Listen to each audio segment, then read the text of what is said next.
Podcast Pode Pau com Roberto Canter. Robinho! Bom ter você aqui. Muito bom ter aqui conversando com você, né, como eu sou uma das raras pessoas que chama a Kika de Ana Cristina. Nossa, pô, que raríssimas. É tipo, não dá nenhuma mão. Muito isso obrigado pela presença. Prazer é meu. Começo dizendo que eu acho que essa nossa intimidade pessoal, amigos de longa data, confidentes de altos e baixos, né? Nos amamos de uma maneira muito intensa e compartilhamos a passagem do tempo. Então, vimos muita coisa um do outro. Eu começo te perguntando quem é você na fila do pão. Explica o que você faz. Bom, então, assim, do ponto de vista, né, vamos lá, assim, da pessoa física, né? Então, eu sou carioca, flamenguista, adoro cachorro, né? Você já entrou, já veio de um carro meu que estava cheio dentro da cachorra, falou assim, Roberto, é impossível você conseguir pegar mulher nenhuma. Ninguém aqui com esse cheiro de cachorro. Pegou várias entendeu? mulheres. Mas não vê o caso, né? Até por causa dos cachorros, entendeu? E tenho um casal de filhos, maravilhosos. E moro no Rio durante muito tempo, né? Eu brinco que quando eu tinha cabelo, eu era para ser engenheiro, descobri que eu tinha que estudar física, o mundo ganhou um economista, trabalhei alguns anos em mercado financeiro, depois acabei indo ajudar meu pai, que tinha lojas aqui no Rio. Famosíssima Prata Moderna. Isso, né? E aí eu fui ajudar ele, quando eu fui ver, eu acabei indo, né? Joalheiro.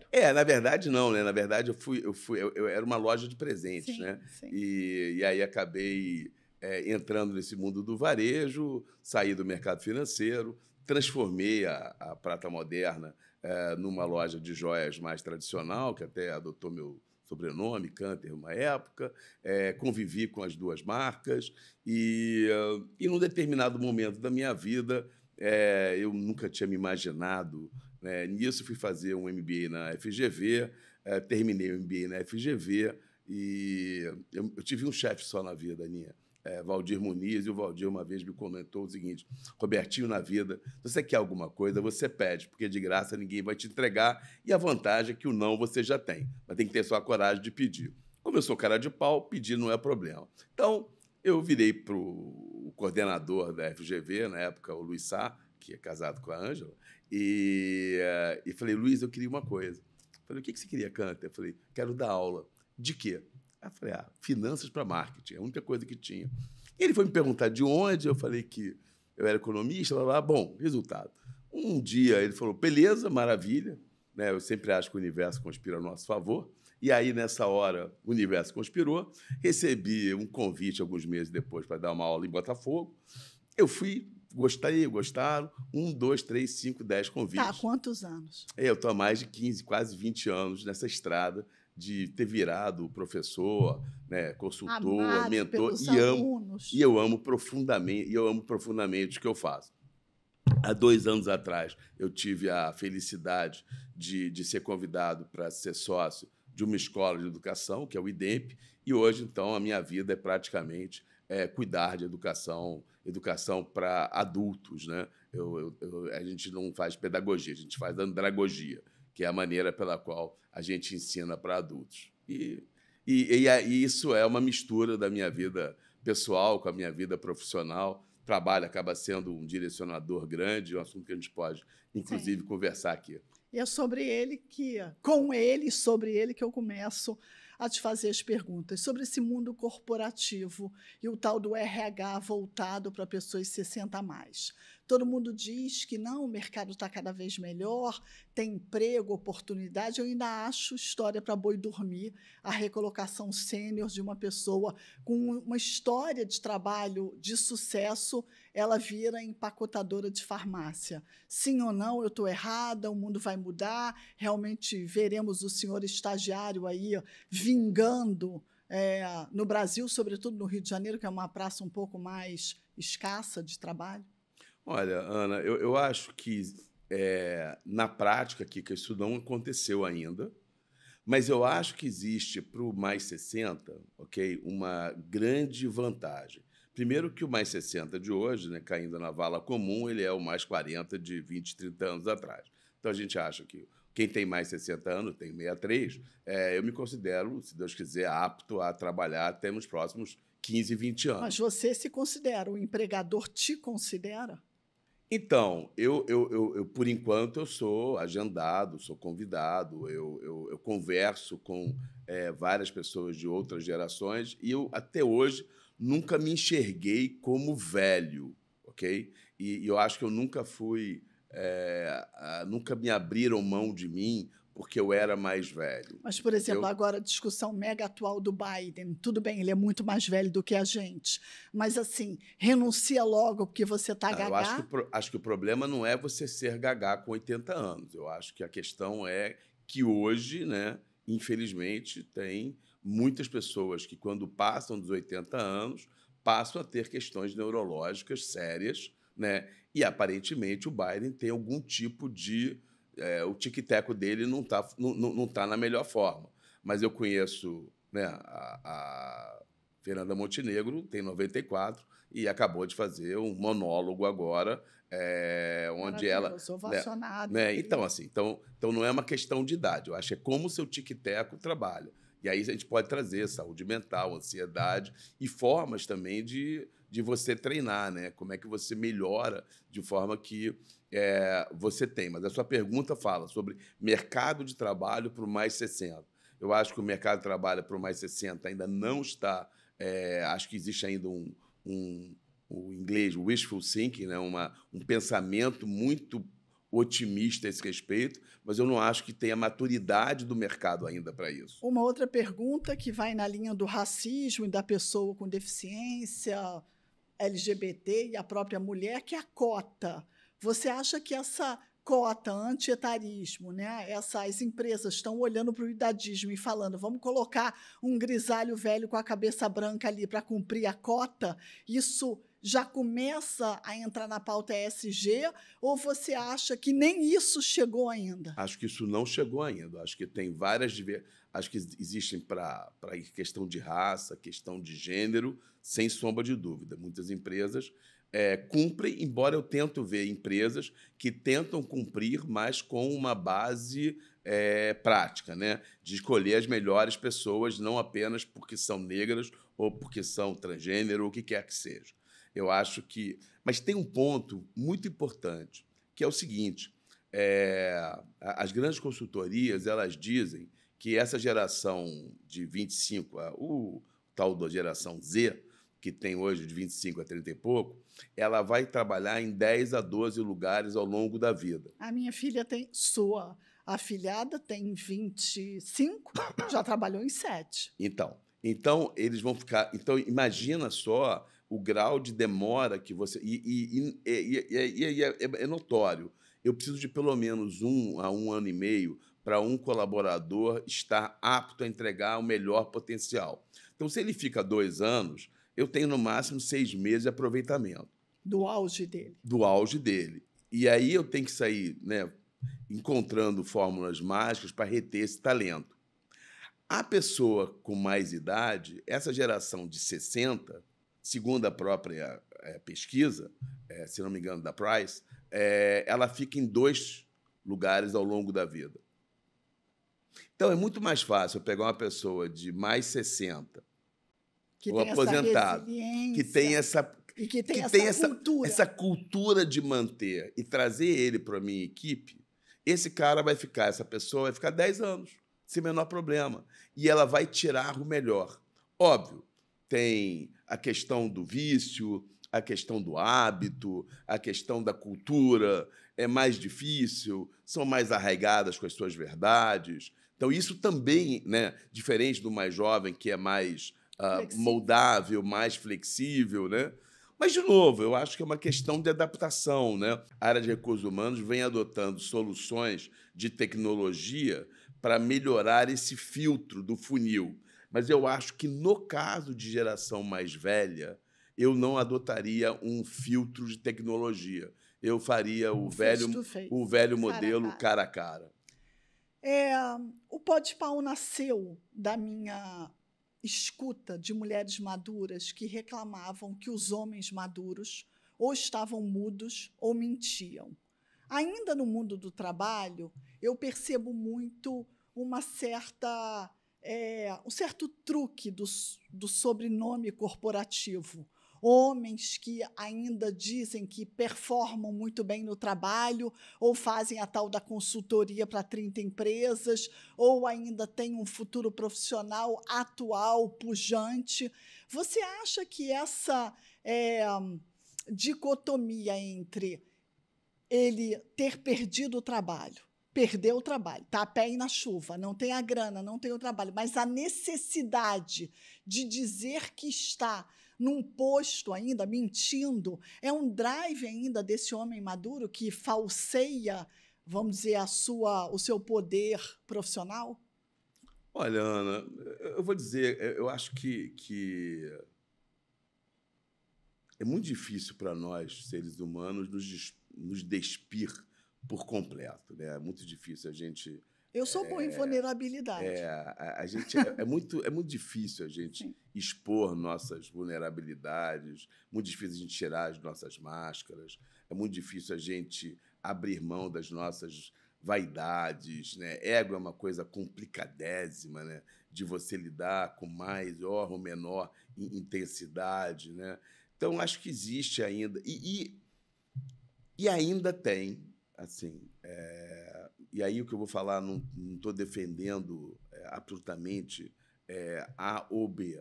Eu acho que ainda existe o estereótipo do homem provedor, né? Então, assim, Sobretudo o homem maduro. né, eu acho que eu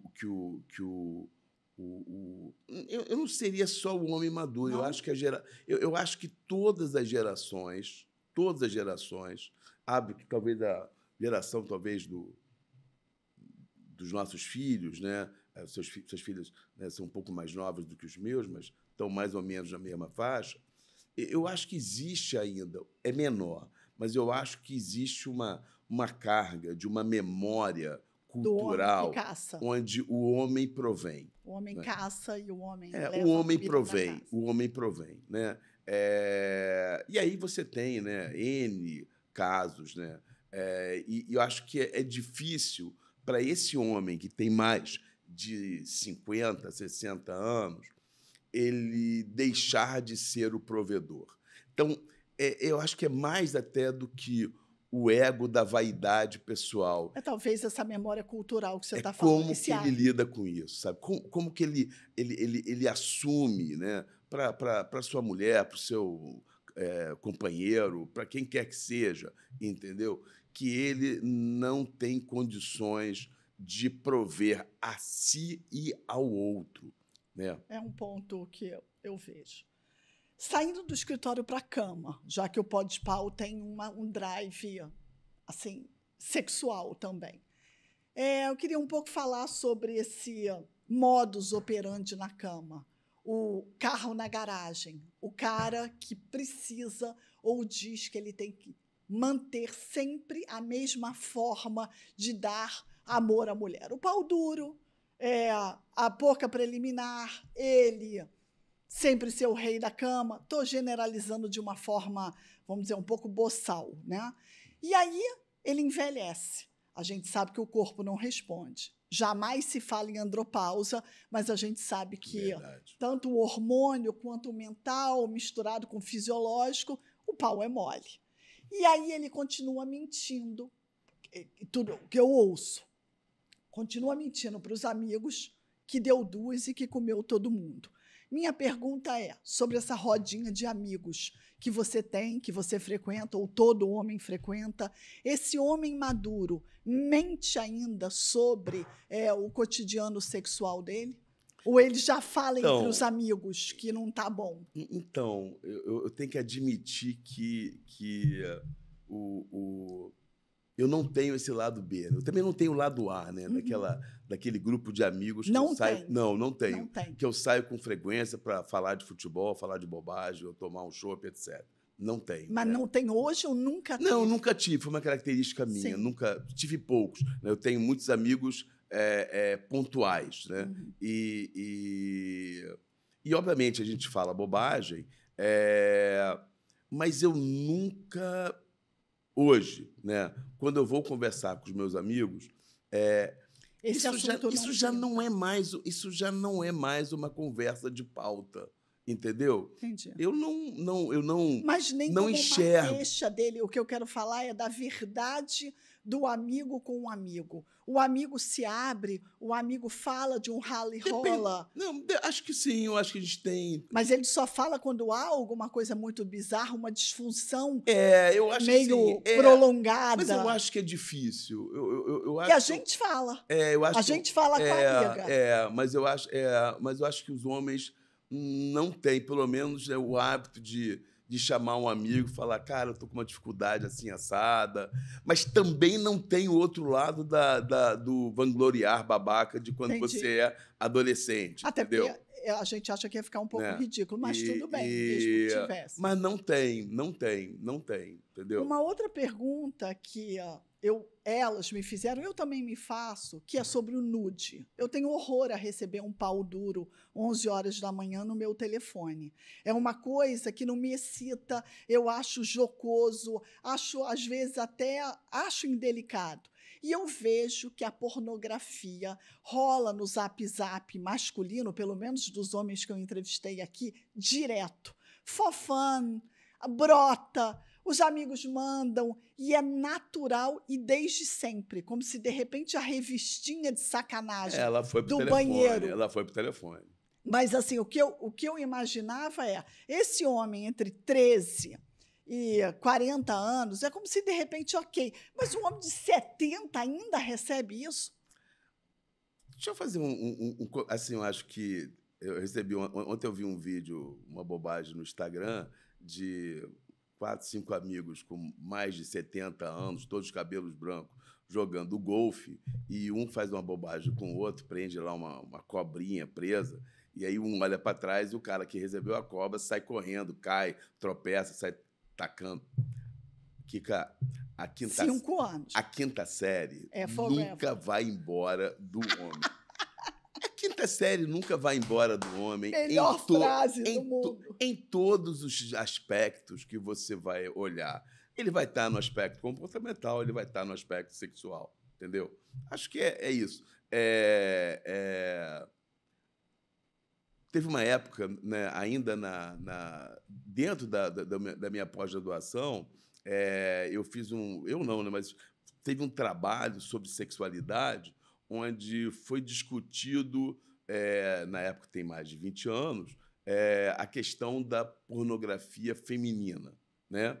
E por que revistas pornográficas femininas nunca deram certo e por que as revistas pornográficas masculinas sempre deram certo.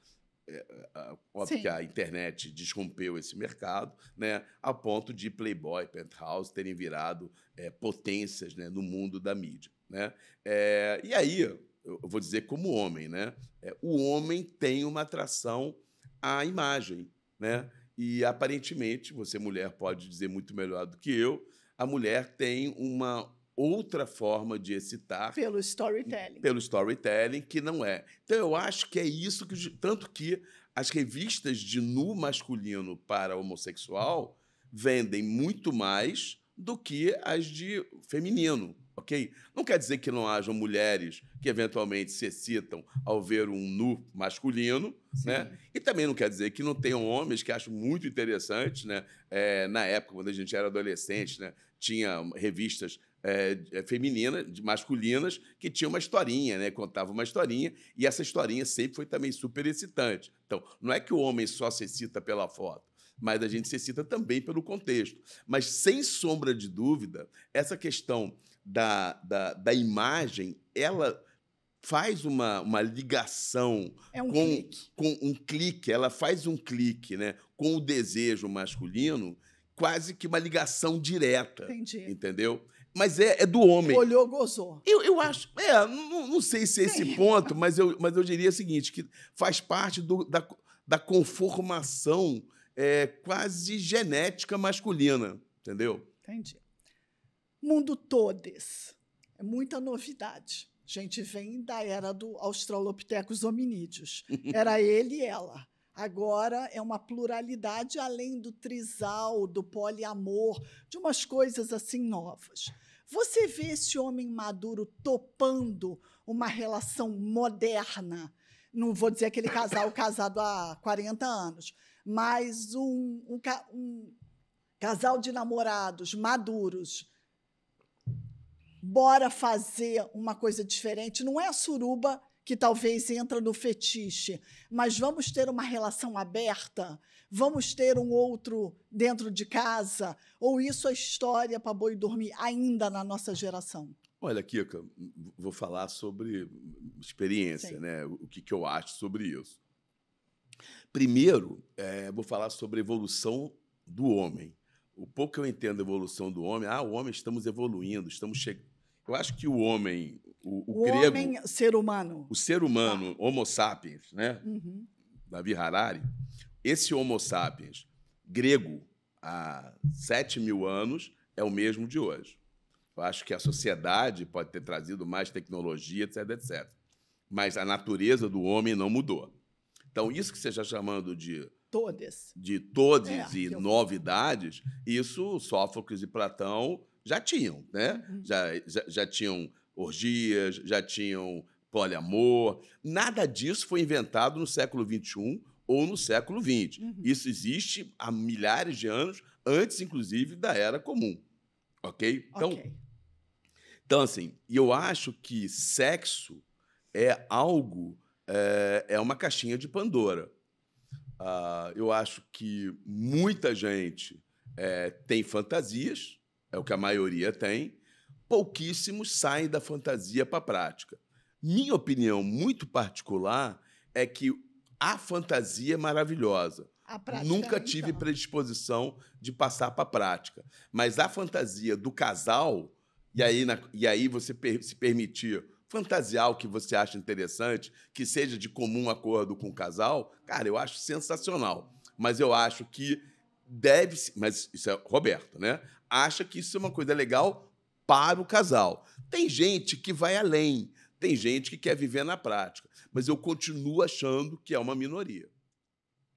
Brinquedinho na cama. Elas também falam que quando levam o vibrador para a cama com o marido, o companheiro, oferecem na cena erótica, ele se encrespa. E aí eu perguntei para elas, falei, por que vocês acham? Não topa, acham que vão tomar no rabo. Outra acham que é uma competição. E outras acham que é um símbolo do você não funciona. E mesmo que tudo isso venha na cabeça, não há uma, como é que eu vou dizer, uma abertura para uma eu acho, a verdade, na minha percepção, é que existem dois assuntos muito complicados para casais conversarem. Não. Dinheiro e sexo. Okay? Sim. Então, dinheiro e sexo são duas coisas muito complicadas para casais conversarem.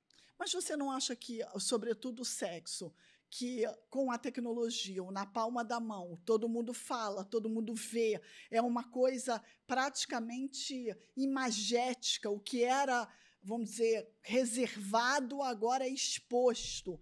Você não acha que essa conversa, sobretudo do brinquedinho, do vibrador, que já está inserido dentro da vida da mulher 25 a 40, exemplo, tentar falar nesse range muito mais novo, na hora que leva para os 60 a mais, é quase uma heresia? Só que você tem que levar em consideração que hoje, né, o 60 a mais não é o cara de 25, 40 Mas ele de não, hoje. Ele não topa. Então, estou falando. Eu acho que quando daqui a... entendi. A evolução. Quando a Valentina quando a Valentina, a Catarina, fizer a continuidade do seu podcast daqui a 20 anos, elas vão fazer essa pergunta para o homem de 60 anos, que vai ter os 25, 30 de hoje, e é capaz que eles falam.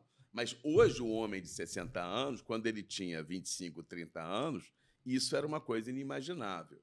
Entende? Entendo, mas o que eu estou também falando é de uma velocidade, eu faço uma analogia com o mundo do trabalho. Eu venho do Telex, estou na inteligência artificial. O range foi mínimo. Então, mas assim... É diferente. É diferente. Estou falando. Não entendi. envolve dinheiro, não envolve sexo, envolve trabalho, entendeu? Ó, Bora falar de novas tecnologias. entendeu? Isso, quando eu trabalhava na minha distribuidora de valores, eu todo dia passava o meu controle via Telex, entendeu? Não tinha, né? Primeira vez que eu vi um fax na vida, eu falei, cara, isso aqui é um negócio... demônio. Isso é um negócio do outro mundo. Eu também entendeu? achei do demônio. Então, assim, e hoje eu tenho, no mínimo, 3 assinaturas diferentes de programas de inteligência artificial para o meu trabalho, ok? Dou aula de inteligência artificial. Sim. Então, normatizou rapidamente. Então, isso é uma questão, mas, de novo, isso é o tic-teco da PJ, né? O tico-teco da PF é outra coisa. É difícil. Entende? Então, assim, eu acho que esse homem de 60 anos, ele tem mais dificuldade de lidar com a questão do acessório, com a questão do ego, da vaidade, entendeu? Mas uma coisa que eu percebo, e eu ouvi aqui em 2 convidados, até me chamou muita atenção isso, que um até fez um ranking, falou de 10 amigos, 8 têm filhos homossexuais ou filhos trans. Então, vamos dizer, essa conversa na sala, essa coisa familiar que você tem que lidar com a dificuldade, claro que não é no rally-rola ali, o brinquedinho e a piroca, mas que são assuntos disruptivos e emocionalmente difíceis de transpor e que lá atrás eram calados, ninguém nem falava que tinha um filho gay. Mas isso eu acho que o homem de 60 anos, já graças a Deus, lida com a transgeneridade, com as escolhas dos seus filhos, né? Acho que é muito claro para nós hoje, com raras exceções, né, que a gente não coloque os nossos filhos num lugar só, né? Seja porque a pessoa talvez não tenha o corpo que você idealiza, ou faz uma escolha sexual que não idealiza, ou mesmo que tenha um trabalho que você não idealiza. Óbvio, né? Você é mãe, eu sou pai. Dizer que é impossível que a gente nunca tenha sonhado ou idealizado a vida dos nossos filhos, isso não é verdade, mas eu diria que hoje nosso grau de aceitação é muito maior do que os nossos pais haveriam ter tido com a gente. Entendeu?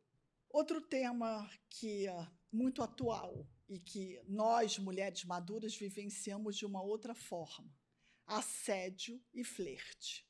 Você vê uma diferença para o homem maduro que caça, ou que pelo menos olha, ou que pelo menos pensa, que hoje essa barreira ela é muito mais difícil para vocês? Eu sei que você namora, tem uma companheira, tudo isso, mas você já foi um cara avulso em alguns momentos da sua vida. Você percebe uma diferença dessa linha tênue e que está mais difícil por causa do movimento Me Too, por causa do Meu Corpo, Minhas Regras, por causa de um protagonismo feminino, aquela coisa, ai, gostosa, ficou difícil. De novo, né? Eu acho que a gente corre o risco de generalizar algo, né? Assim, acho que a gente não pode perder de vista a espontaneidade e do homem e da mulher, né? Então, hoje, né, já aconteceu de eu, quando era moleque, né, ter sido chamado para sair por uma menina, entendeu? E ela falar para mim, porra, Beato, sempre gostei de você, tô a fim de ficar com você, né? Eu tinha, sei lá, 18, 20 anos. E foi? Né? Eu tomei um susto, mas foi legal. Sim. Ok? Mas o hábito é o homem ser aquele que emite, né, o primeiro sinal, né, ou faz o primeiro movimento. Bem, mas o sinal hoje parece estar fechado. Então, o que eu acho é que talvez hoje, e aí estou falando de homens conscientes, estou falando de homens que não estão bêbados ou drogados, tá? Estou em estados normais, coéteres paribus, dentro do seu dia a dia. Eu acho que hoje o homem ouve o não como não. Ouve. Acho que ouve. Hoje o homem enxerga os sinais de maneira mais clara e ouve o não como não. E aceita. E aceita. Entendi. Porque eu acho que antes o famoso não... se disse não é talvez. Está fazendo kudo. Ou está fazendo gênero, está fazendo alguma coisa. Entendeu? Então, eu acho que isso, né, tem sido uma grande evolução, né, nessa relação de respeito. Porque, Robinho, eu falo uma coisa... olhando para trás e aprendendo com o tempo e com as minhas filhas e com o relato de outras mulheres, sobretudo o movimento lá de Hollywood, eu fui assediada, estuprada, violentada várias vezes e achei aquilo normal. Né? Normal. E aí, quando você hoje tem consciência de que aquilo não era normal, é também um reviver aquela violência. É verdade. Agora, hoje você positivamente. Mas hoje você tem casos mais complexos, né? Como inteligências artificiais que desnudam pessoas. Uma loucura. Esses programas que colocam o seu rosto no corpo de uma outra pessoa. Eu vi recentemente. E que você não mais distingue, né, o que é verdade, o que é falso. Né? Estranho. E isso é uma... Aí sim, né? Isso é uma deturpação e uma exploração do outro, né? E isso é uma coisa... Eu acho que isso é uma coisa que nós sessentões, já não passamos mais por isso, né? Ninguém vai ter interesse de fazer isso comigo ou com você. Mas a geração mais nova, isso é um problema, né? Nossa, é assustador. E eu agora tenho visto, por causa do Netflix Bebê Rena, a tal mulher que stalkeava o cara, e aí uma história real, e o protagonista da série é a própria vítima. Eu já achava isso surreal no gogó, né? Ou na pessoa perseguir. Agora, né, fazer essas mudanças aí de, enfim, cabeça de um, corpo de outro, uma loucura. Quero falar de OnlyFans, que é uma coisa que nós, mulheres maduras, descobrimos ontem. Que era assim, claro, uma ou outra mais moderna sabia, mas é uma história que você fala, é o quê? O dedo do pé? A pessoa ganha dinheiro mostrando a pepeca branca? Não, a pessoa ganha dinheiro na orelha. Então, assim, de novo, esse mundo da internet, esse submundo, essa coisa meio deep web, né? Não sei nem se é esse o termo. Não acho que seja. Que emerge, né? E que aparece até como um instrumento de sobrevivência, um trabalho, né? Então, como você vê hoje esse sexo sendo comercializado pelos maduros? Você acha que isso é uma tendência que veio para ficar? Então, por exemplo, até um conselho, eu fico pensando, será que eu tenho que ter uma página no OnlyFans? Fico pensando, será? Tudo bem, claro que não vou ficar pelada rebolando. Ou talvez isso aqui seja, né? Bora ver banha. Mas você fala, eu demoro um tempo, o meu tico e o teco ficam lentos. Kika, eu acho que, de novo, né? Eu acho que a gente está falando sobre práticas usuais, entendeu? Se você fosse na banca de jornal de 40 anos atrás, você ia encontrar revistas de homens fazendo sexo com animais. Você ia ter... Gente, nada mudou. Nada mudou, entendi o seu ponto. Ana, nada mudou desde que... Veja bem, a única coisa que mudou foram os meios. É isso, e uma estética, e a musiquinha. O conteúdo, ele é o mesmo, entendeu? Está roteirizado diferente. O desenho pornográfico, ele deve existir desde a época de criar o desenho assim, na pedra. Se você for ver desenhos aqui no Piauí, onde tem aqueles desenhos milenares, está cheio de desenho de sexo.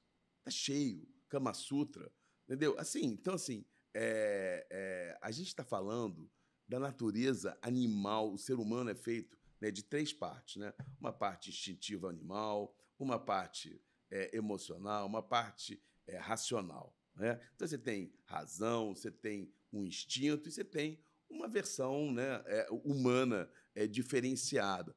Essa nossa parte animal... Cara, que a gente esqueceu. É igual. É isso. Ela não evoluiu, era uma coisa só. Eu, quando tive filho ali, arreganhada, e aquela coisa toda, aquele momento, você fala, lembrei, Né? Vim dali. Vim dali. Né? Deve ser, isso aí, entendeu? Eu tive esse... Entende? Então, quer dizer, os canais, né? Quer dizer... Entendi, bom ponto. OnlyFans, o Xvideo, ou tudo que você encontra nesse mundo da pornografia, ou as danças no TikTok, ou o que quer que seja, né? Ou o próprio Instagram, o que quer que seja. Tudo são meios, né? São meios de você fazer uma comunicação para um público que vai ter. Então, a pergunta o que o digital trouxe? O digital trouxe a capacidade de exponenciar. É isso. Entendeu? O conteúdo para ele é acessível para para 100, para 1.000, para 1 milhão, para 1 quaquilhão. Essa é a grande vantagem do digital. Ele é disponível há 24 horas por dia, 7 dias por semana, 365 dias por ano, ou 66 no bissexto, em qualquer lugar do mundo onde aquele conteúdo estiver acessível. Isso e aí, do ponto de vista de eu, que sou um homem de marketing, né, isso permite que você tenha, né, segmentos, nichos e clusters. Então, o fetiche do dedo do pé esquerdo é um cluster. Fetiches de pé é um nicho. Fetiches de sexo é um segmento. Macro, médio. Macro, médio e o sub. É apenas isso. Outra questão delas, minha também, mas generalizando a escuta. O cara terminou com uma mulher. Acabou o casamento, a mulher morreu, ele não tem mais a companheira. Quanto tempo depois ele acasala? Elas têm uma historinha, 3 meses, 6 meses, mas sempre menos de 1 ano. Essa é a fala delas. Então, assim, verdade? Verdade absoluta. Por quê? Porque o homem odeia ficar sozinho. Medo? Cara, eu não sei. Kika, eu sempre enxergo as nossas decisões baseado em múltiplas razões. Seja decisões de consumo ou decisões de atitude, não importa. A gente nunca age, isso é nunca, né? Tenho pretensão de falar nunca, né? Eu acho que ninguém age por uma única razão. É um conjunto de razões. Mas eu ousaria dizer que a solidão é talvez o maior... Eu me lembro claramente uma vez, há muitos anos atrás, que eu estava num restaurante e eu vi num bar, né, um homem sozinho, bebendo, que devia ter talvez a minha idade que eu tenho hoje. E eu me lembro claramente, falando assim, cara, eu não quero essa vida para mim, entendeu? Então, assim, eu acho que é inerente à natureza do homem masculino, né? Não do homem ser humano, ter essa procura de buscar alguém que faça o complemento. E para nós é muito surpreendente quando a gente... Não. É muito surpreendente quando a gente descobre, né, que você descobriu que você tem uma ex-mulher ou ex-namorada que está 2 anos, 3 anos, 5 anos separada, sem ter ninguém. Eu, 4. Caraca! Eu, 4. Passei 4. Depois do Simba, eu passei 4 anos sem beijar na boca. Estava feliz, estava tranquila. Entendeu? Então, para o homem, para nós, homens, é muito difícil. Muito. A gente tem uma necessidade atávica de ter alguém. Ouvi aqui, nos homens que eu conversei, um me disse uma coisa que achei super engraçada, quer dizer, curiosa. Ele, 60 e tantos, se eu tiver que arrumar uma mulher, ele me disse, ela precisa ter entre 40 e tantos e 50 e tantos, mais 10 anos a menos do que eu. E ela, de preferência, que ela esteja na menopausa, para que eu tenha certeza que ela não vai engravidar. Então, ele fez uma conta, 5ª mulher, tá? Então, ele faz assim, ele não quer a novinha, ele não quer a gravidez, ele não quer fuder toda hora, ele não quer... Ele quer conversar, mas ele também quer saber que aquela mulher pode vir a se tornar uma enfermeira. E falou literalmente isso aqui. Então, de novo, interessante, essa coisa de você ter, essa coisa de você racionalmente procurar uma mulher, estou dizendo um homem maduro, não você, o amigo, alguém leu num livro, sei lá, se esse pensamento dele procede. Então, é melhor ter uma mulher que não reproduza, que seja uma companheira e que funcione como uma enfermeira. Aninha, eu sou um romântico, né? Então cara, entendeu? Então assim... Não cabe, não se aplica. Para mim, não me aplica, entendeu? Hoje eu sou apaixonado pela minha namorada. Contemporânea. Que ela é um pouco mais nova do que eu, entendeu? Ela tem 5 anos a menos do que eu, mas por um acaso, entendeu? Porque se ela tivesse a mesma idade do que eu, não faria a menor diferença. Mas se ela tivesse 10 anos a menos do que eu, também não faria a menor diferença, entendeu? Então, assim... Perfeito. Não, eu acho que... Entende? Mas, eu sou um romântico, entendeu? anula. Né? Anula esse mas é meu caso, cartesiano. né? Entendeu? Entendo, mas eu achei interessante isso. Outra são as drogas oficiais.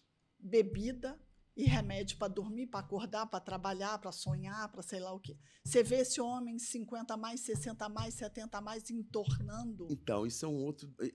eu sei que eu devo parecer para as entendi. suas ouvintes chato pra caralho, entendeu? Não mas, sei porra, responder. bicho, eu não bebo, entendeu? Verdade. Ontem eu tomei, na verdade, a gente tomou em casa ontem, sei lá, 2 taças de vinho, entendeu? Auge, uau! Nossa. Porra, entendeu? Dormi que nem a criança e não toma remédio. Eu não tomo um remédio, entendeu? Então, não sei, entendeu? Não, sinceridade aqui. Assim. É capaz, eu tô precisando perder um pouquinho, acho que eu vou tomar um Ozempic, entendeu? Eu ia perguntar sobre isso. Já tomou? Não, mas eu vou comprar hoje. Porque vários disseram para mim que uns vomitaram, outros são felicíssimos, outros engordaram o dobro. Não sei, eu vou testar, mas daqui a 2 meses a gente fala. A gente fala. Perdão e análise.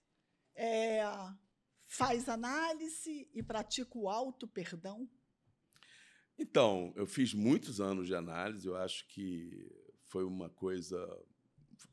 em vários momentos eu fiz análise e foi, para mim, um divisor de águas, né? Eu era muito mais ansioso, muito mais... Eu me entendia muito menos do que eu me entendo hoje. Tentei fazer análise, inclusive, há pouco tempo atrás, e dei match com o analista, mas não rolou. Eu achei que a conversa era ótima, mas não era o que eu estava querendo. Mas eu sou super aberto a essa questão. Qual foi a outra pergunta? Perdão. Cara, então, você sabe que isso, Ana, de novo, né? Eu olho para frente, né? Tem gente que adora, né? Tem gente que vive olhando o retrovisor, né? É como se eu tivesse, como se eu dirigisse. Next. E eu vou dizer que eu não acho que isso seja o que eu vou dizer agora. Eu não acho que seja só qualidade. Acho que tem o lado A e o lado B.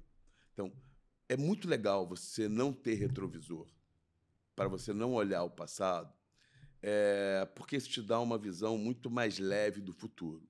Mas também eu acho que não ter talvez me faça não mergulhar em alguns assuntos com a devida profundidade que merecia.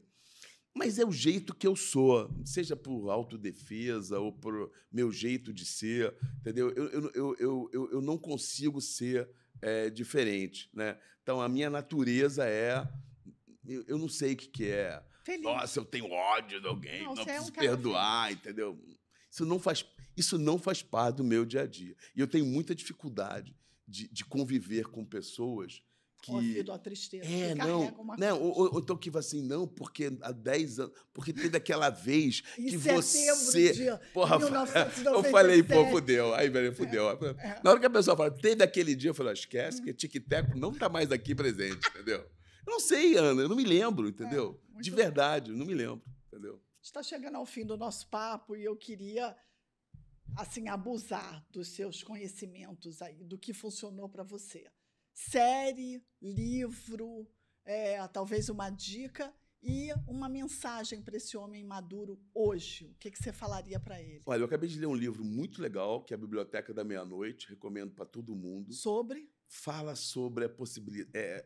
conta uma história de uma moça, na faixa dos nossos filhos, que ela está muito infeliz, ela comete um ato de suicídio, mas ao invés de ela morrer, ela vai para uma biblioteca, onde lá ela tem acesso a dezenas de milhares de possíveis vidas que ela tem. Que interessante. Okay? De outros universos. E é muito legal. Ainda que o final seja previsível, ok?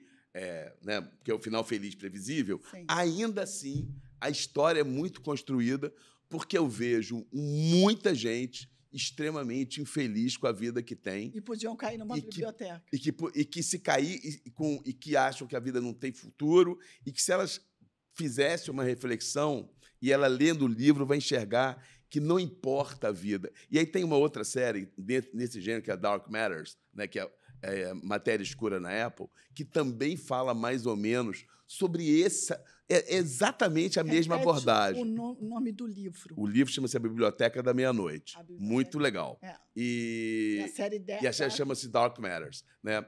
Como série, né, eu acho que tem uma série que eu adoro, né, eu acho que é imperdível, também está na Apple TV. A terceira temporada não foi tão legal, mas assistir as primeiras 2 temporadas de Ted Lasso, para mim, faz um bem enorme para a alma, entendeu? Muito bom. Acho que é muito legal. E o recado para um homem maduro hoje?